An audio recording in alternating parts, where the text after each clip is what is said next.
सुमित जी, यहाँ तो बहुत ठंड है, मुझे नींद नहीं आ रही, शरीर कांप रहा है। अरे ये तो नॉर्मल है, हम तो इसी में सोते हैं। लेकिन मुझे तो सर्दी लग रही है, क्या एसी थोड़ा कम कर दे? नहीं यार, मुझसे गर्मी बर्दाश्त नहीं होती। तुम एक एक्स्ट्रा चादर ओढ़ लो ना। सोनिया एक्स्ट्रा चादर ओढ़ लेती है, लेकिन फिर भी ठंड से नींद नहीं आ रही। वो करवटें बदल रही है। सुबह के समय सोनिया सो जाती है। सुबह के 9 बजे उसकी आंख खुलती है और घड़ी देखते ही अरे बाप रे, ये तो 9 बज गए हैं। ओह नो, मैं क्या करूँगी अब?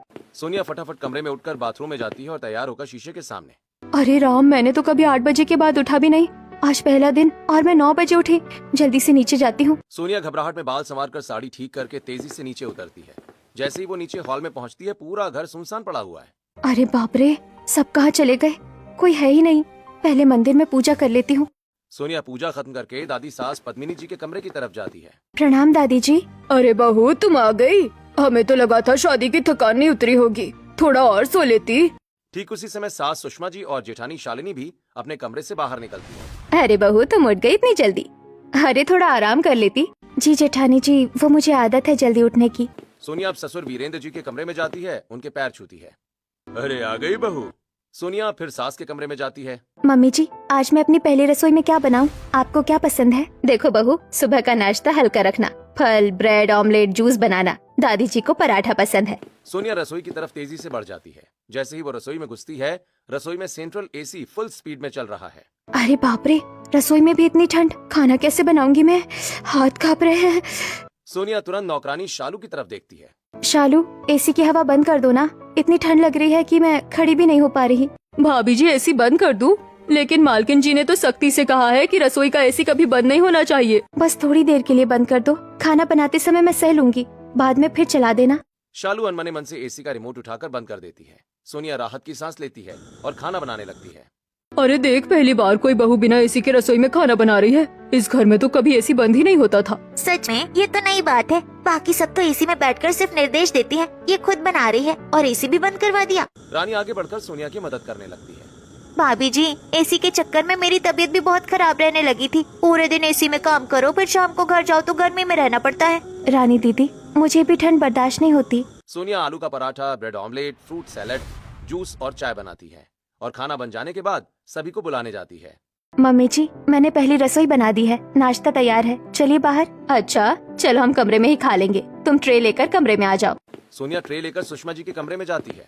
सुषमा जी बिस्तर पर आराम से बैठी हैं। सोनिया ट्रे को बेड साइड टेबल पर रखकर प्लेट में परोसने लगती है।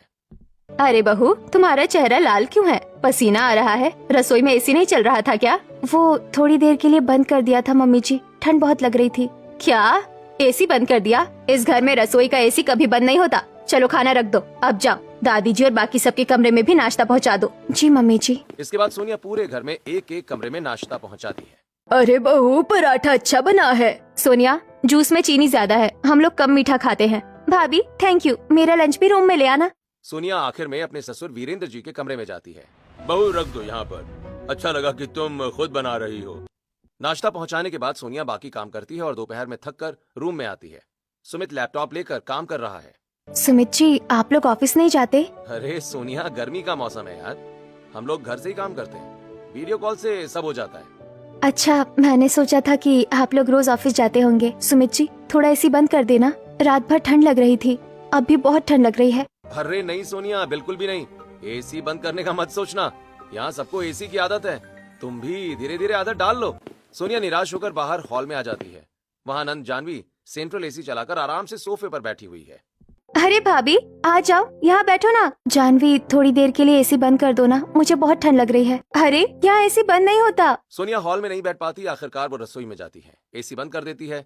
सोनिया रसोई के फर्श पर एक पुरानी चादर बिछाकर लेट जाती है और वो थकान के कारण सो जाती है। शाम के तकरीबन 5:30 बज चुके हैं। बहू, बहू कहाँ है? चाय बना दो। मम्मी जी, भाभी जी रसोई में सो रही है। क्या रसोई में सो रही है? सुषमा जी, पद्मिनी जी और शालिनी रसोई में पहुंच जाती हैं। सोनिया अभी भी फर्श पर सोई हुई है। अरे बहू उठो, तुम यहाँ सो रही हो, हम तुम्हें आवाज दे रहे थे। सॉरी मम्मी जी, मुझे बहुत ठंड लग रही थी, रात भर नींद नहीं आई, इसलिए यहाँ एसी बंद करके थोड़ी देर सो गई।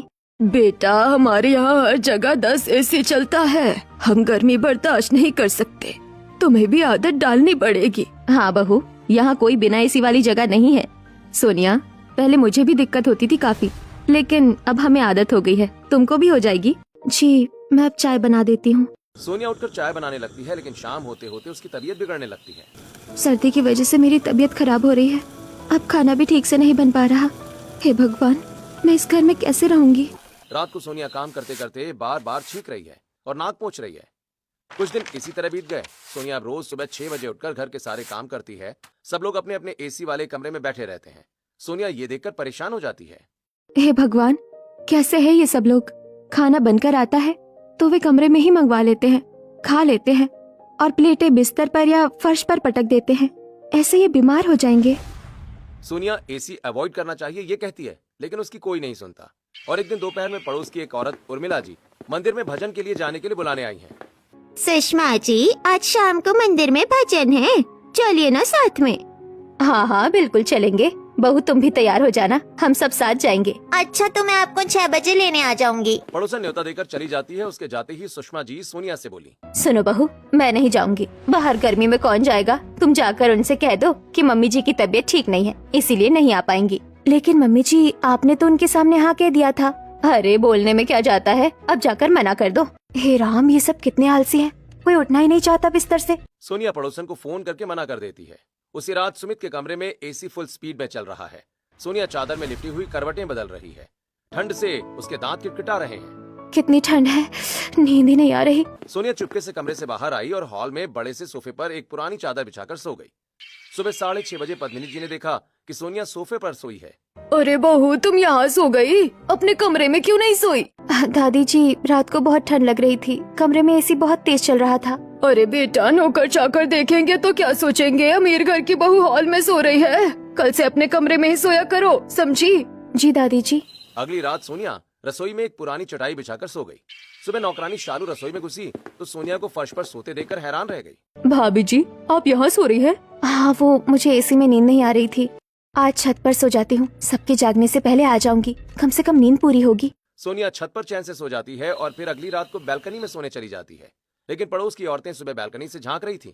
अरे देखो तो सही, 10 एसी वाला ससुराल मिला है सोनिया को, लेकिन बहू रात को बालकनी में सो रही है। अमीर घर में भी सुकून नहीं मिल रहा, लगता है कदर ही नहीं है। सोनिया बालकनी में लेटे लेटे सब सुन रही थी। उसकी आंखों में आंसू आ गए।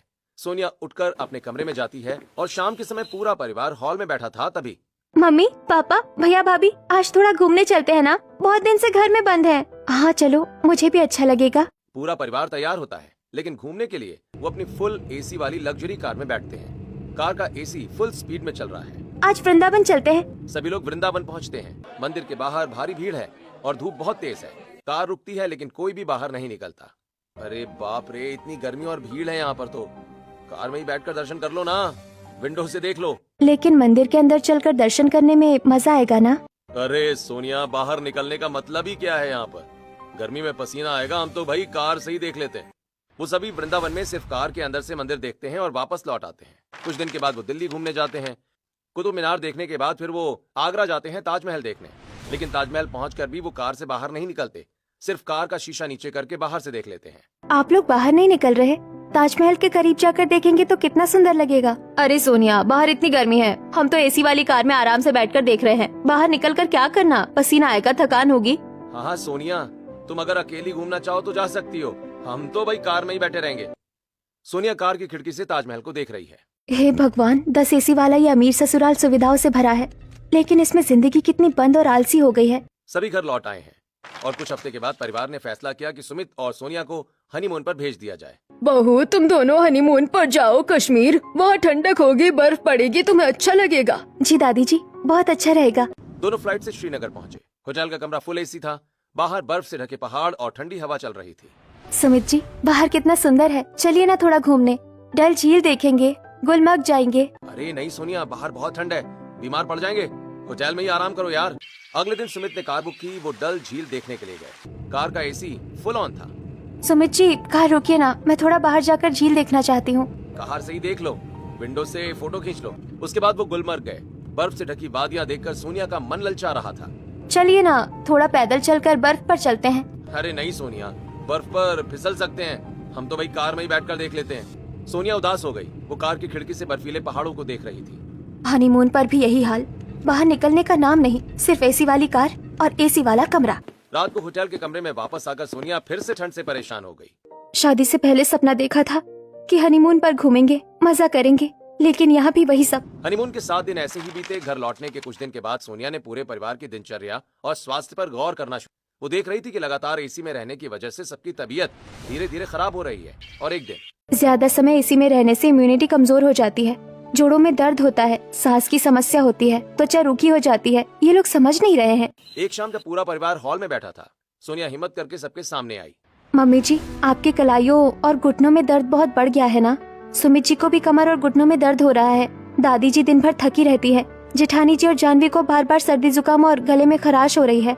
हाँ तो ये सब उम्र का हो रहा है बहू। नहीं मम्मी जी, उम्र नहीं, ये एसी की वजह से हो रहा है। ज्यादा समय एसी में रहने से इम्यूनिटी कमजोर हो जाती है, जोड़ों में दर्द शुरू हो जाता है, सांस की समस्या होती है, त्वचा रूखी और बेजान हो जाती है, गले में खराश और लगातार थकान भी इसी की वजह से है। बहू तुम बहुत ज्यादा बोलने लगी हो। हम अपनी लाइफस्टाइल जानते हैं। एसी हमारे लिए जरूरी है, गर्मी बर्दाश्त नहीं होती। सोनिया तुम हमें लेक्चर मत दो यार, हम ठीक हैं। आप सब ठीक नहीं है। आप लोग खुद देख रहे हैं कि हर कोई थका हुआ है, दर्द में है, बार बार बीमार पड़ रहा है, लेकिन आप मान नहीं रहे। मैं सिर्फ इतना कह रही हूँ कि एसी का तापमान थोड़ा बढ़ा लीजिए या दिन में कुछ घंटे बंद करके रखिए, बाहर की हवा भी आने दीजिए। भाभी, हम तुम्हारी सलाह नहीं मांग रहे हैं, तुम अपना काम करो। बस करो बहू, हम तुम्हें समझाने के लिए नहीं लाए थे, तुम हमें समझाने लगी हो। ठीक है, अगर बात से नहीं मान रहे तो मुझे अब एक्शन लेना पड़ेगा। अगले दिन सोनिया ने नौकरानी शालू और रानी के साथ प्लानिंग की। शालू, मेरे कमरे में एक इंडक्शन, छोटा फ्रिज, कुछ बर्तन और एक छोटा सा काउंटर लगवा दो। मैं अब खाना अपने कमरे में ही बनाऊंगी। भाभी जी, पूरे घर में रसोई है, फिर भी आप अपने कमरे में। हाँ, यही ठीक रहेगा। कुछ दिनों में सोनिया के कमरे के अंदर एक छोटी लेकिन सुविधाजनक रसोई तैयार हो गई। सोनिया पलंग पर बैठकर खाना बना रही थी और दोपहर में सोनिया ने पूरा परिवार अपने कमरे में बुलाया। मम्मी जी, दादी जी, जेठानी जी, सब आ जाइए। आज से मैं खाना अपने कमरे में बनाऊंगी और आपको यहाँ परोसूंगी। क्या मतलब, हम कमरे में आएंगे खाना खाने? जी मम्मी जी, मेरा कमरा बहुत ठंडा है, उठने का मन नहीं करता, इसीलिए मैंने सोचा कि मैं खाना यही बना लूंगी और आप आराम से यही खा लीजिए। सोनिया बहुत बढ़िया, हम विथ यू। परिवार वाले हैरान थे, लेकिन सोनिया से कुछ कह नहीं सकते थे क्योंकि वो खुद भी तो ऐसे ही कमरे से निकलना नहीं चाहते थे। सोनिया ने कमरे में ही खाना बनाकर सबको खिला दिया। फिर अगले दिन सोनिया ने शालू को बुलाया। शालू, आज से सारे कपड़े कमरे में ही सुखाएंगे। पहले मेरे कमरे में रस्सी लगाओ, फिर सबके कमरे, हॉल, सब जगह। गर्मी में छत पर जाना मुश्किल है, मैं तो कमरे में ही सुखा लूंगी। शालू ने सोनिया के कमरे में 2 मजबूत रस्सियां लगा दी और सोनिया ने सारे कपड़े धोकर सारे कमरे में ही सुखाना शुरू कर दिया। बहू, कपड़े कहाँ सुखा रही हो? छत पर क्यों नहीं डाल रही? मम्मी जी, छत पर कौन जाएगा, गर्मी बहुत लगती है। मैंने अपने कमरे में सुखा दिए, बाकी के कपड़ों के लिए सभी के कमरे में रस्सी लगा ली है। ये क्या तरीका है? ऐसे कौन कपड़े सुखाते हैं? हाँ, पूरा घर धोबी घाट लग रहा है। बहू, तुम्हारी आदतें बदल रही है। दादी जी, मुझे भी अब कमरे से बाहर आने में आलस आता है। कुछ दिन ऐसे ही गुजरते रहे। कुछ दिनों के बाद सुमित के ताऊ जी के बेटे की शादी थी। पूरा परिवार तैयार होने लगा। बहू, तैयार हो जाओ, शाम को शादी में चलना है। अच्छा साड़ी पहनना। मम्मी जी, मैं नहीं जा रही हूँ। क्या? क्यों नहीं जा रही? मुझे बहुत गर्मी लगती है। शादी में इतनी भीड़, इतनी गर्मी, मैं वहाँ नहीं जा पाऊंगी। आप लोग चले जाइए। आखिरकार परिवार सोनिया को घर पर छोड़कर शादी में चला गया। सोनिया अकेले घर में रहकर राहत की सांस ले रही थी। एक दिन सास की छोटी बहन उनके घर आई। बहू, बाहर आओ, मेहमान आए हैं, चाय नाश्ता बना दो। मम्मी जी, मैं बाहर नहीं आ रही हूँ। क्या मतलब, मेहमान आए हैं और तुम कमरे में बैठी हो? मम्मी जी, मुझे बहुत गर्मी लग रही है, मेरे से उठा नहीं जा रहा, आलस भी बहुत आ रहा है। आप मेहमानों को मेरे कमरे में ही ले आइए, मैं यही चाय बना कर दे दूंगी। अरे सुषमा, ये क्या हो रहा है? बहू कमरे से बाहर क्यों नहीं आ रही? कुछ नहीं दीदी, बहू कह रही है कि गर्मी लग रही है। पूरा परिवार और मेहमान हैरान थे। सोनिया जानबूझकर वही व्यवहार कर रही थी जो परिवार वाले रोज करते थे। एक दिन परिवार ने तय किया कि सभी हनुमान जयंती पर बालाजी के दर्शन करेंगे। सुनो, सब इस बार चैत्र नवरात्र में कुलदेवी माता के दर्शन करने चलेंगे और हनुमान जयंती पर बालाजी भी जाना है। हाँ मम्मी जी, बहुत दिनों से नहीं गए हैं, इस बार पूरा परिवार साथ जाएंगे। बहू, तुम भी तैयार रहना। जी दादी जी, मैं भी चलूंगी, लेकिन मैं कार में ही बैठी रहूंगी, बाहर नहीं निकलूंगी। क्या क्या क्या क्या क्या मतलब, मंदिर में दर्शन करने जाएंगे और तुम कार में बैठी रहोगी? हाँ मम्मी जी, मुझे गर्मी बहुत लगती है, भीड़ भी होती है, मैं कार में बैठकर ही दर्शन कर लूंगी। आप लोग अंदर जाकर दर्शन कर लीजिए। सोनिया, ये मजाक नहीं है। कुल देवी और बालाजी के दर्शन कंपलसरी है हमारे घर में। अरे मैं कर रही हूँ ना दर्शन कार में बैठकर। आखिरकार परिवार को मजबूरन सोनिया को कार में बिठाकर ही कुल देवी मंदिर और बालाजी ले जाना पड़ा। लेकिन उस दिन परिवार को समझ में आ गया था कि सोनिया आखिरकार क्या करने की कोशिश कर रही है।